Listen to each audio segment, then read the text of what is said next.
So today I'm going to do a small sketch of a Ford Mustang on this 7x5 paper. You can see the original photo is here, and I'm going to put that in the corner of the screen. You'll be able to download the original photograph from a link below in the description. And the link will take you to my website where you can download that picture if you want to do a draw along with me.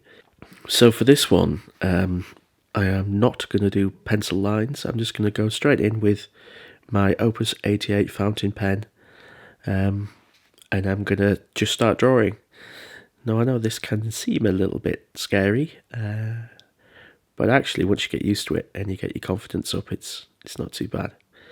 And actually in some ways it's a much faster way of learning about proportions and learning about shapes than doing pencil, rubber, pencil, rubber, pencil, rubber, because then you never actually settle on anything, if you know what I mean.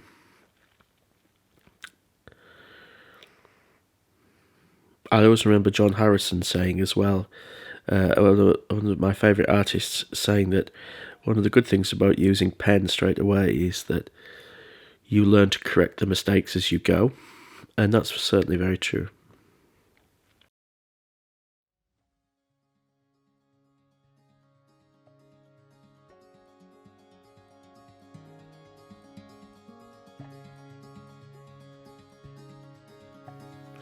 So the point about this drawing here is I want it to have some sense of freedom about it. I want it to be a little bit expressive, but I still want to be able to sort of see what sort of car it is. Now if I was doing what I would call like a rendering of this, if it was going to be a very detailed drawing, almost like so there's something a lot more photorealistic, then obviously you could use rulers. You're going to be using French curves, ellipse templates, and all those things I used to use when my old job was an industrial designer. But this is not work. This is fun.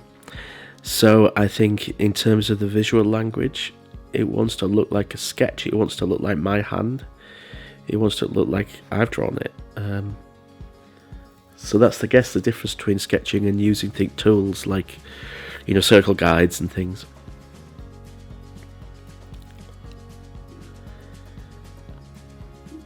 So as I'm drawing this, I'm looking at the car in terms of a box. Like in my head, I'm saying the distance between the headlights is roughly the same as the distance between the right headlight and the back of the car. So things break up into 50% proportions here. And the height of the A-post, which is the bit there near the wing mirror, is roughly the same as, say, from the top of the door line to halfway down the wheel. So basically, I'm looking at this picture, and in shorthand, I'm putting the proportions down and imagining it's just a box.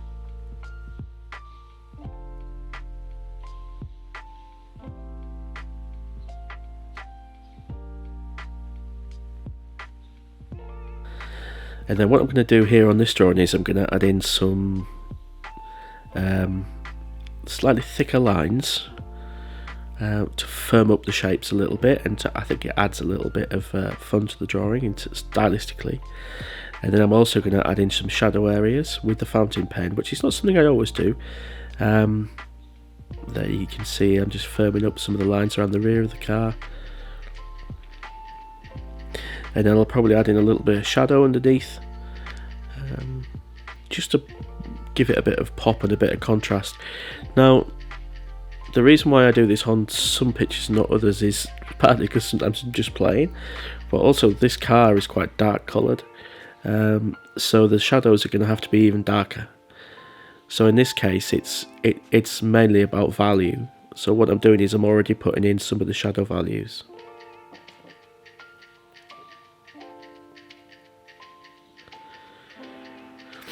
Putting in a little bit of the dark bit of the headlight, which is always at the top because it obviously mirrors the ground. Man, headlights, that's a whole other drawing tutorial. Doing a few of the details just on the grille, and then I'll probably start putting some paint on this.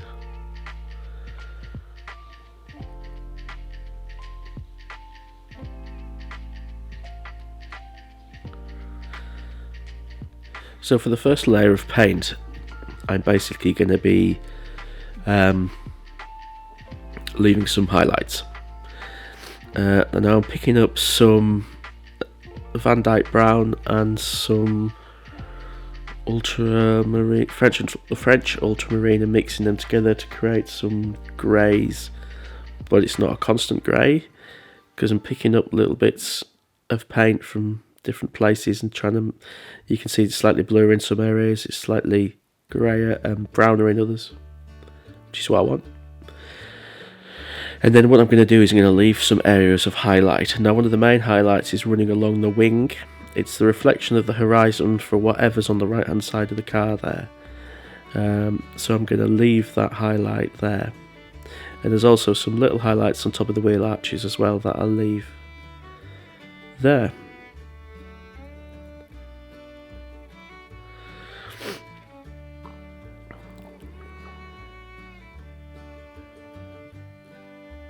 So there's a little bit of things reflected in the windows as well, because they're at slightly different angles than the body.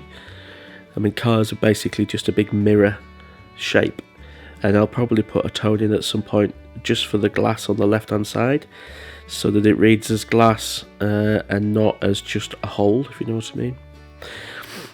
I'm going to put the shadow in, but I'm also going to put in a lot more rough details for the ground at this point while I was painting. I'm obviously recording this voiceover afterwards. I hadn't really decided what I was doing, so I just basically started having a bit of a go and trying different things.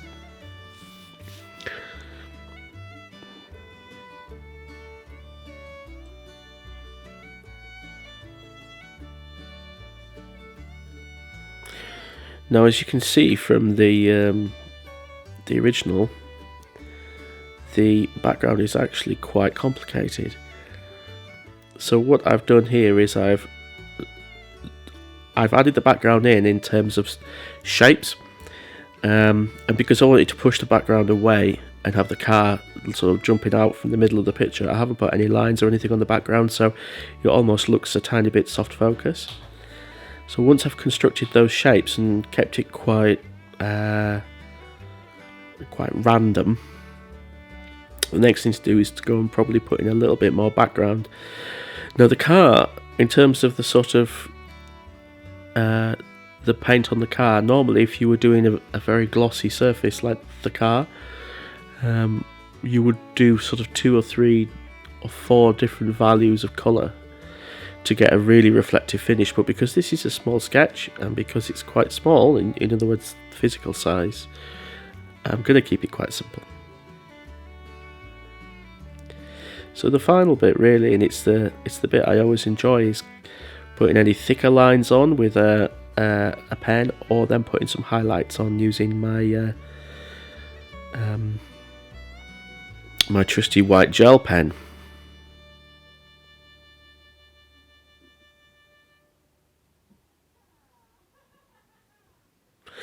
So there you go. I think that's worked quite well as a little daft sketch. It's certainly been really fun to do, and that's the main thing, right? So I hope you enjoyed that, and I know a lot of people are a bit afraid of drawing cars, because I think they're a little bit like faces. If you know cars, particularly if you know a car, then you can often tell whether it's right or it's wrong, but you might not always know how it's wrong. So really, there's a couple of ways you could get over that. You could just keep your sketches really loose and not care, and just enjoy the learning and the growing, or you could go down the route of very specifically, using grids or measuring to get the lines, in all the right places. But I will warn you, if you go down that route, at any point during that process, if it's just not quite right, you'll probably put the drawing down and you'll never learn from it. Whereas actually, if you start loose and you start, without being too mindful of small mistakes, you'll get to the end of the drawing and you'll look at it and you'll have learnt loads. So the next time you do it, you'll be a little step up and a little step up. Right, see you again next time. Cheers for stopping by.